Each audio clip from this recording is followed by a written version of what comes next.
আমি যখন নাটোরের সদরের এমপি, নাদিম মোস্তফা রাজশাহী পুঠিয়া দুর্গাপুরের এমপি। প্রিয় ভাইয়ের আমার, আজকে সবচেয়ে কষ্ট হচ্ছে এটা, নাদিম মোস্তফা আমার সহকর্মী, আমার বন্ধু। আমরা অত্যন্ত আমরা একসঙ্গে পার্লামেন্ট ভবনে দীর্ঘদিন একসঙ্গে অতিবাহিত করেছি। তার সাথে আমার অনেক স্মৃতি আছে। তার এই মৃত্যুটা আসলে আমরা মেনে নিতে পারছি না। সত্যি কথা, যদিও রাজনীতির বক্তব্য রাখা উচিত না, আমি এটুকু বলতে চাই, এই মৃত্যুর জন্য শেখ হাসিনা দায়ী। আজকে নাদিম মোস্তফা যদি জনগণের ভোট থাকতো, জনগণ যদি ভোট দিতে পারতো, নাদিম মোস্তফা আজকে এমপি হিসেবে সেই এলাকা থেকে নির্বাচিত থাকতো, এমপি থাকতো। একজন এমপি জনগণের প্রতি আজকে সে অসহায়, কোনো ভোট নাই। আজকে এই সমস্ত দুশ্চিন্তা একজন ভালো মানুষ, সুস্থ মানুষ আজকে আমাদের মাঠ থেকে চলে গেল। যে ভাই আমার, আজকে তার আত্মার প্রতি শ্রদ্ধা নিবেদন করছি। তার সুস্থ করি, তার একটা ছেলে, তার একটা মেয়ে, আজকে তাদেরকে ছেড়ে এই পৃথিবী থেকে চলে গেল। আমি আজকে বিএনপির একজন কর্মী হিসাবে তার আত্মার প্রতি শ্রদ্ধা নিবেদন করছি। সবাই ধন্যবাদ। আসসালাম। আমাদের মাঝে উপস্থিত রয়েছেন বিএনপির যুগ্ম মহাসচিব খায়রুল কবির খোকন, শহীদুদ্দিন চৌধুরী আইনি, অ্যাডভোকেট আব্দুল সালাম আজাদ, বিএনপির ছাত্র বিষয়ক সম্পাদক রফিকুল ইসলাম বকুল, স্বেচ্ছাসেবক বিষয়ক সম্পাদক মীর শরাফত আলী চকু, সহ সাংগঠনিক সম্পাদক রাজশাহী বিভাগের আমিরুল ইসলাম খান আলিম, জাতীয়তাবাদী দলের ঢাকা মহানগর দক্ষিণের সাবেক সদস্য সচিব রফিকুল আলম মজনু, আমিনুল হক সাবেক সদস্য সচিব সহ অসংখ্য নেতৃবৃন্দ। যেহেতু বৃষ্টি হচ্ছে, এখনই আমরা নামাজের জানাজা শুরু করব। ডক্টর আসাদুজ্জামান রিপন, বিএনপির ভাইস চেয়ারম্যান উপস্থিত হয়েছেন। আমি এ পর্যায়ে প্রথমেই আমাদের প্রিয় নেতা, সাবেক এমপি মরহুম নাদিম মোস্তফা সম্পর্কে কিছু বলার জন্য বিএনপির সিনিয়র যুগ্ম মহাসচিব অ্যাডভোকেট রুহুল কবির রিজভী আহমেদকে কিছু বলার জন্য অনুরোধ করছি। উপস্থিত নেতৃবৃন্দ, অত্যন্ত দুঃখ ভারাক্রান্ত মনে আজকে আপনাদের সামনে আমাদের জানাতে হচ্ছে আমাদের প্রিয় সহকর্মী, জাতীয়তাবাদী ছাত্র দলের রাজশাহী জেলার সাবেক সভাপতি, রাজশাহী জেলা বিএনপির সাবেক সভাপতি, দুইবারের এমপি নাদিম মোস্তফা। বয়সে আমাদের বেশ ছোট, এত দ্রুত সে পৃথিবী থেকে চলে যাবে এটা বিশ্বাসযোগ্য হচ্ছে না আমাদের। আমরা বহুদিন মতিহারের সবুজ চত্বর এবং পদ্মা বিধৌত রাজশাহী শহরে অনেক আন্দোলন সংগ্রামের সাথে আন্দোলনের নেতৃত্বে থেকে ছিল। অনেকবার কারাবরণ করেছে এরশাদের আমলে এবং পরবর্তী পর্যায়েও সে বারবার কারাবরণ করেছে শেখ হাসিনার আমলে। আমাদের সত্যিকার অর্থেই অত্যন্ত আমরা বেদনার্থ যে নাদিম মোস্তফার সে আমরা বয়সে বড়, কিন্তু সে এত তাড়াতাড়ি চলে যাবে এটা আমাদের আমরা চিন্তাই করি। এখানে স্মৃতি তর্পণের কিছু নেই। আমরা শুধু আল্লাহ যেন তার আত্মার মাঠরাত, আমরা আল্লাহ কাছে মাঠরাত চাইব, আল্লাহ যেন তাকে শান্তি দান করেন। আমাদের মাঝে উপস্থিত হয়েছেন কামরুজ্জামান রতন, মুন্সিগঞ্জ জেলা বিএনপি সাধারণ সম্পাদক, এস.এম. জিলানী, স্বেচ্ছাসেবক দলের সভাপতি। আমি পরিবারের পক্ষ থেকে আমাদের মরহুম নাদিম মোস্তফার ছেলে আপনাদের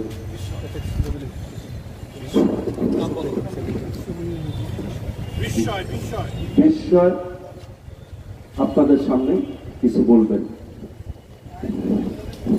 আমি আজকে বেশি সময় নেব না আপনাদের। আমার বাবা এই দলকে অনেক ভালোবাসতেন, সেটা ছাত্র জীবন থেকে শেষ দিন পর্যন্ত এই দল করে গেছে। তার নামে কমসে কম 40টা মামলা সে এই মাসে কিছুদিন আগেও হাজিরা দিয়েছেন এই শরীর নিয়ে। অনেক অসুস্থ ছিলেন থেকে। আর কোনো ভুল ত্রুটি হয়ে থাকলে, তার কোনো চেনা পাওনা থাকলে আপনাদের যা বলার আমাকে বলবেন। আমি এবার কোনো ভুল ত্রুটি হয়ে থাকলে আমি সন্তান হিসাবে আপনাদের সবার কাছে হাত ধরে ক্ষমা চাচ্ছি। আমার দোয়া ইয়ে করেন, আপনার সবাই আমার বাবার জন্য দোয়া করেন।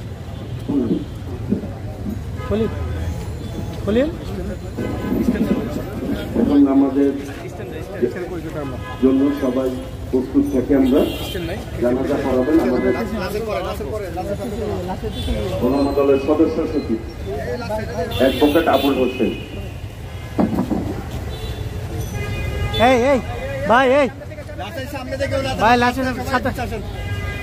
সম্মানিত উপস্থিতি, আমরা এখনই জনাব সাবেক এমপি জনাব নাদিম মোস্তফা সাহেবের জানাজার জন্য প্রস্তুত নিচ্ছি। জানাজার নামাজ ফরজে কিফায়া বাংলা নিয়ত করবেন। আমি সাতকবেরির সাথে এই মাইয়েতে এই ইমামের পিছনে একটা করলাম। আল্লাহু আকবার।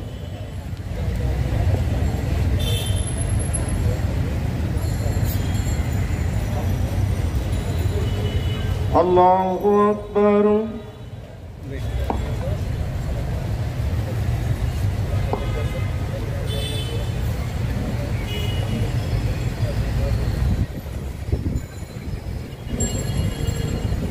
আল্লাহু আকবার।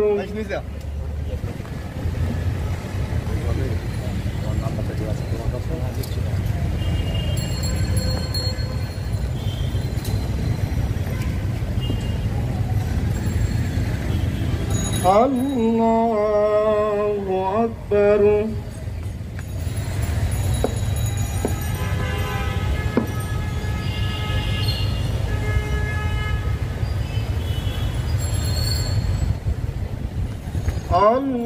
আল্লাহু আকবার।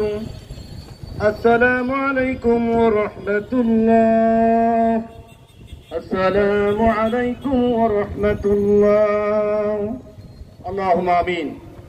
ربنا ظلمنا أنفسنا وإن لم تغفر لنا وترحمنا لنكونن من الخاسرين. ربنا آتنا في الدنيا حسنة وفي الآخرة حسنة وقنا عذاب النار. رب ارحمهما كما ربياني صغيرا. রব্বুল আলামিন মহিয়ান গরিয়ান সর্বশক্তিমান দয়ালু দাতা, আসরের নামাজ আদায় করে আল্লাহ আমাদের রাজশাহী ডিভিশনের প্রিয় নেতা সাবেক সংসদ সদস্য জনাব নাদিম মুস্তফা ভাইয়ের জানাজার নামাজ আদায় করে আল্লাহ উপস্থিত জাতীয় নেতৃবৃন্দকে নিয়ে তুই মাহফুজের দরবারে হাত তুলেছি। মেহেরবানি করে ওনার কর্মজীবনে আল্লাহ দেশের জন্য জাতির জন্য যে কাজ করেছে, যে কাজটা তোমার পছন্দ হয়েছে, তার উসিলাতে আল্লাহ তুমি নাদিম ভাইকে মাফ করে দাও। আর রব্বুল আলামিন তার পরিবার পরিজন সকলকে এই শোক সইবার মতো তুমি তৌফিক দান করে দাও। আর রব্বুল আলামিন বিএনপির যে সমস্ত নেতাকর্মী বিভিন্ন আন্দোলন সংগ্রামে নিহত হয়েছে আল্লাহ তুমি প্রত্যেকে জান্নাতের বাসিন্দা বানিয়ে দাও। আর রব্বুল আলামিন খাস করেন বাংলাদেশের রাখাল রাজা সাবেক রাষ্ট্রপতি স্বাধীনতার ঘোষক আল্লাহ শহীদ রাষ্ট্রপতি জিয়াউর রহমানকে তুমি জান্নাতবাসী করে দাও। আর রব্বুল আলামিন তার কলিজা টুকরা আরাফাত রহমান কোকো বানানের গোরস্থানে চিরনিদ্রায় শায়িত আছে, মেহেরবানি করে আরাফাত রহমান কোকোকে তুমি জান্নাতবাসী করে দাও। আর রব্বুল আলামিন খাস করে আমাদের নেত্রী দেশনেত্রী সাবেক 3 বারের প্রধানমন্ত্রী গণতন্ত্রের মাতা আল্লাহ জানেন সরকারের ষড়যন্ত্রের শিকার হয়ে আল্লাহ ক্যাঙ্গারু কোর্টের রায়ে জেলের মধ্যে বন্দী রয়েছে, মেহেরবানি করে এমন একটি পরিবেশ তৈরি করে দাও আমাদের মাকে মুক্ত করে আবারও এই দেশ এবং জাতির খেদমত করার তৌফিক দান করে দাও। আল্লাহ আমাদের মা অনেক অসুস্থ রয়েছে, মাকে পরিপূর্ণ সুস্থতা দান করে দাও। আল্লাহ আমাদের নেতা জনাব তারেক রহমানকে দেশে এসে দেশ এবং জাতির খেদমত করার তৌফিক দান করে দাও। সুবহান রাব্বিকা রাব্বিল ইজ্জাতি আম্মা ইয়াসিফুন ওয়া সালামুন আলাল মুরসালিন ওয়ালহামদুলিল্লাহি রাব্বিল আলামিন। বা'দ লা ইলাহা ইল্লাল্লাহু মুহাম্মাদুর রাসূলুল্লাহ। এই সামনে যাই না, কেউ সামনে কেউ যাই না। কেউ ভাই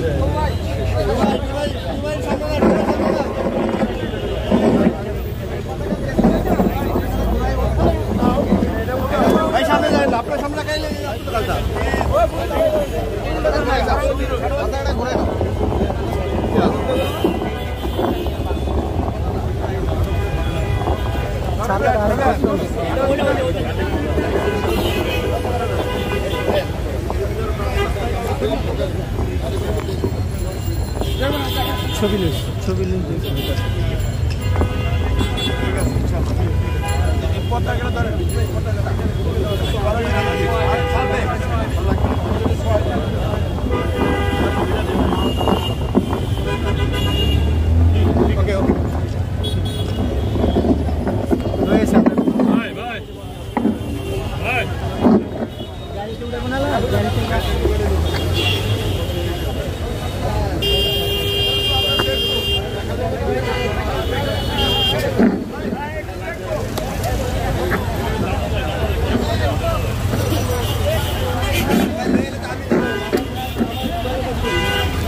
ছবি হলে এমন খা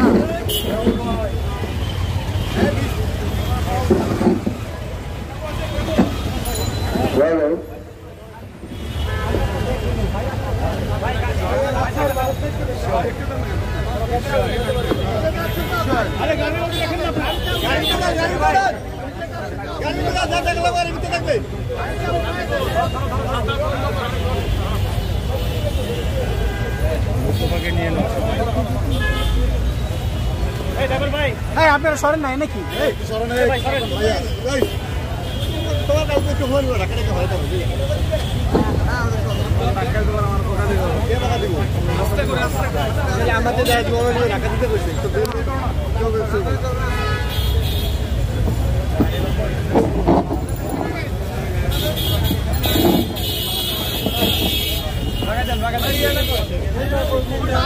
তোরণটা দিয়ে দেন ফুলের তোড়াটা দিয়ে দেন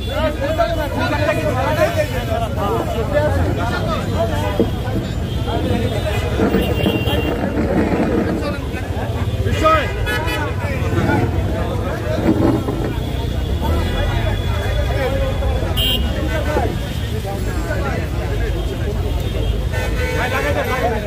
লাগাই দেন লাগাই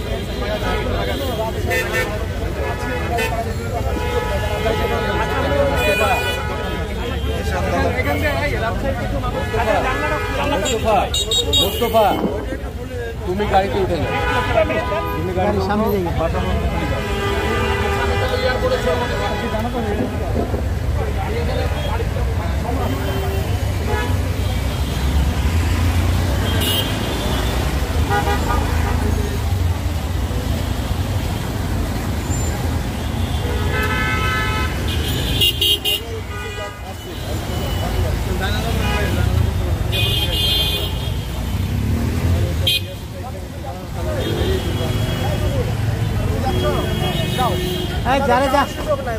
যারে নেওয়া নিয়ে নেন একটা কালো কাপড় একটা কালো কাপড় বাইক দাঁড়াইছেন এখানে যাতে প্রশাসন কোনো সমস্যা না বুঝছেন যেটা বলুন একটা কালো কাপড় বাইকে নিয়ে